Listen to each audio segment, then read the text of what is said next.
Le piège le plus cher dans une entreprise n'a souvent pas l'air dangereux, il ne fait pas de bruit, il ne ressemble pas à une erreur spectaculaire. Il se cache dans une option de plus, un formulaire de plus, une réunion de plus, un abonnement de plus, un bouton de plus, une validation de plus. Bienvenue sur Minute Magnétique. Aujourd'hui, on va décoder une mécanique que beaucoup de marques, d'équipes et de consommateurs sous-estiment, le coût caché de la complexité.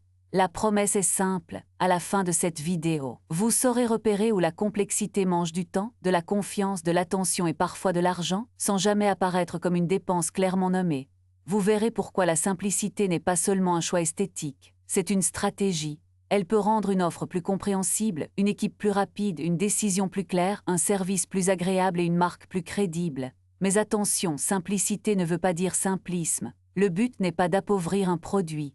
Le but est de retirer ce qui ralentit la valeur. Première idée, la complexité fonctionne comme un impôt invisible. Une taxe officielle est écrite quelque part. On peut la voir, la contester, la calculer. La complexité, elle, se glisse dans les gestes quotidiens, une procédure que personne ne lit vraiment, un tableau que chacun remplit différemment, une page de prix impossible à comparer, un outil numérique qui demande 3 clics pour une action simple. Chaque micro-friction paraît petite, mais additionnée sur des semaines, des clients, des équipes et des décisions, elle devient énorme. Le problème, c'est qu'elle ne se présente jamais comme une facture unique. Elle se déguise en fonctionnement normal. Prenez un exemple très concret, un client veut comprendre une offre. Il arrive sur une page avec 4 formules, 12 options, des conditions différentes, des astérisques et des mots techniques. L'entreprise pense peut-être qu'elle donne du choix. Le client, lui, reçoit surtout une charge mentale. Il doit comparer, interpréter, craindre de se tromper. Si la valeur est vraiment forte, il restera peut-être. Mais si l'attention est fragile,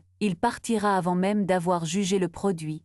Dans ce cas, la complexité ne réduit pas seulement la conversion, elle abîme la confiance.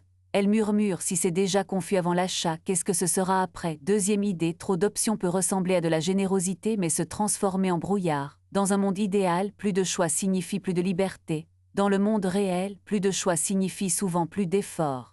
Le cerveau ne compare pas gratuitement. Il dépense de l'énergie pour hiérarchiser, éliminer, imaginer les conséquences et éviter le regret. C'est pour cela qu'une bonne offre n'est pas forcément celle qui montre tout. C'est celle qui aide à décider. Un menu bien pensé, une gamme claire, une recommandation honnête, une formule par défaut bien expliquée, tout cela réduit la friction sans voler la décision au client. Cette logique vaut aussi pour la productivité personnelle. Beaucoup de personnes ajoutent des applications pour s'organiser, puis perdent du temps à organiser leurs applications. Elles créent des dossiers, des étiquettes, des tableaux, des automatismes, des rappels, puis passent plus d'énergie à maintenir le système qu'à avancer sur le travail lui-même. Le problème n'est pas l'outil. Un bon outil peut faire gagner un temps considérable. Le problème arrive quand la méthode devient plus lourde que la mission.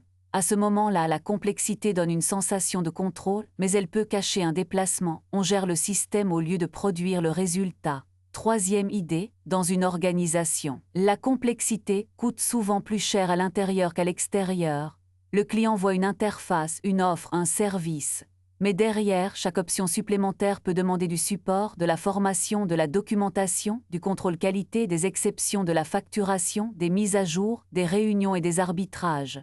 Une option qui paraît simple sur une brochure peut devenir une chaîne entière de décisions internes. Et plus le système grandit sans discipline, plus il devient difficile de savoir ce qui crée réellement de la valeur et ce qui existe seulement parce que personne n'a osé le supprimer. Regardez les réunions. Une réunion utile clarifie une décision, synchronise une équipe, débloque un problème. Mais une réunion ajoutée par réflexe peut produire l'effet inverse. Elle coupe la concentration, crée des comptes rendus que personne n'applique, donne l'impression que le sujet avance alors qu'il est seulement discuté. La complexité organisationnelle adore les couches intermédiaires, réunion pour préparer les réunions, validation pour valider les validations, indicateurs pour surveiller des indicateurs.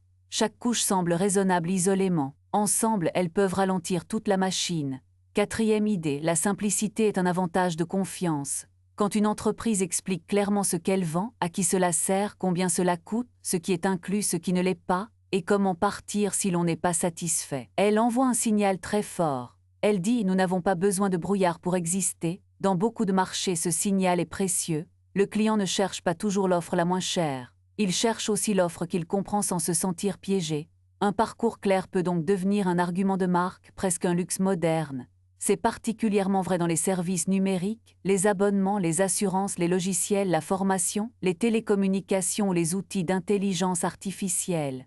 Plus un service est abstrait, plus la clarté devient importante. Si vous vendez un objet physique, le client peut le voir, le toucher, l'évaluer. Si vous vendez une promesse de temps gagné, de données mieux traitées, de sécurité ou d'apprentissage, le client doit faire confiance à votre explication. Une promesse complexe peut être vraie, mais si elle est mal formulée, elle sera perçue comme floue. Et le flou est l'ennemi de la décision. 5e idée, l'intelligence artificielle peut réduire la complexité, mais elle peut aussi en créer une nouvelle. Bien utilisée. L'IA peut résumer des documents, automatiser des tâches répétitives, aider à comparer des options, traduire du jargon en langage simple, repérer des anomalies et rendre certains services plus accessibles. Elle peut être une machine à clarifier. Mais mal utilisée, elle ajoute une couche de plus, des tableaux de bord générés automatiquement, des recommandations opaques, des contenus en excès, des workflows que personne ne comprend, des prompts qui deviennent eux-mêmes un nouveau langage interne. L'IA ne simplifie pas par magie, elle amplifie l'intention du système.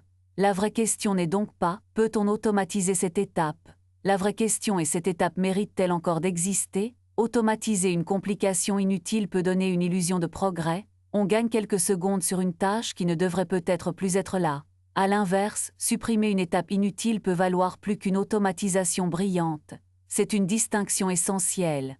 La productivité mature ne cherche pas seulement à faire plus vite, elle cherche d'abord à ne pas faire ce qui n'apporte pas de valeur. 6e idée, la simplicité exige du courage parce qu'elle oblige à choisir. Ajouter est confortable. On peut toujours ajouter une fonction, une exception, une phrase, une option, un bouton, une règle, une offre. Retirer demande plus de responsabilité. Il faut décider ce qui compte vraiment, il faut accepter de ne pas plaire à tout le monde. Il faut parfois renoncer à une vente marginale pour rendre l'ensemble plus lisible. C'est pour cela que les produits simples sont rarement simples par hasard. Ils sont souvent le résultat de beaucoup de travail invisible, tri, hiérarchie, formulation, end design, test, refus et cohérence. Une marque qui veut devenir plus simple doit donc faire un choix stratégique. Elle doit savoir quel problème elle résout en priorité pour quel type de client avec quelle promesse centrale. Sans cette colonne vertébrale, la simplicité devient impossible. Chaque nouvelle demande paraît légitime. Chaque nouveau segment réclame son adaptation. Chaque équipe ajoute sa petite exception. Et peu à peu, l'offre devient un labyrinthe. La simplicité durable commence par une phrase claire « Voici ce que nous faisons mieux que les autres, voici pour qui, et voici ce que nous ne faisons pas ». 7e idée, il existe une différence majeure entre richesse et complication. Un bon produit peut être riche, un outil professionnel peut proposer des fonctions avancées, une plateforme peut servir plusieurs usages, une entreprise peut gérer des contraintes sérieuses. La simplicité ne consiste pas à cacher la puissance. Elle consiste à organiser cette puissance pour que l'utilisateur ne soit pas obligé de tout porter d'un coup. Les meilleures expériences révèlent la complexité au bon moment, selon le niveau et l'intention de la personne. Elle ne déverse pas tout dès la première seconde. Pensez à une bonne ville. Elle peut être immense, pleine de quartiers, de transports, de commerces et de règles. Pourtant, si la signalétique est claire, si les itinéraires sont cohérents, si les repères sont bien placés, on peut s'y orienter. À l'inverse, un petit bâtiment mal indiqué peut devenir pénible. La taille n'est pas le seul sujet. Le sujet, c'est l'orientation. Dans le business, c'est pareil. Une offre peut être ambitieuse, mais elle doit aider le client à comprendre où il est, ce qu'il peut faire maintenant et quelle décision vient ensuite. Maintenant, comment repérer concrètement le coût caché de la complexité? Voici une grille simple. Première question, combien d'étapes faut-il pour obtenir la valeur principale? Deuxième, combien de mots faut-il pour expliquer l'offre à quelqu'un de normal? Troisième, quelles options existent surtout pour rassurer l'entreprise, pas pour aider le client? Quatrième, quels indicateurs sont regardés mais ne changent aucune décision? Cinquième, quelle réunion pourrait être remplacée par une décision écrite claire? Sixième, quelle automatisation accélère une tâche qui devrait être supprimée? Septième, si l'on retirait 20% du système, qu'est-ce qui manquerait vraiment? Cette grille fonctionne aussi côté consommateur. Avant de choisir un service, demandez-vous, est-ce que je comprends le prix total? Est-ce que je sais comment annuler? Est-ce que l'offre répond à un besoin précis ou me perd dans des options?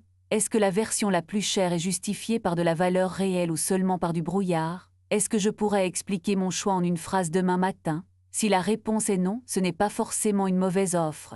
Mais c'est un signal. La complexité est peut-être en train de décider à votre place. Conclusion, La complexité coûte cher parce qu'elle fragmente l'attention, ralentit les équipes, trouble les clients, cache les responsabilités et donne parfois l'illusion du sérieux. La simplicité vaut très cher parce qu'elle libère de l'énergie. Elle rend la valeur plus visible. Elle accélère les décisions. Elle rend la confiance plus facile.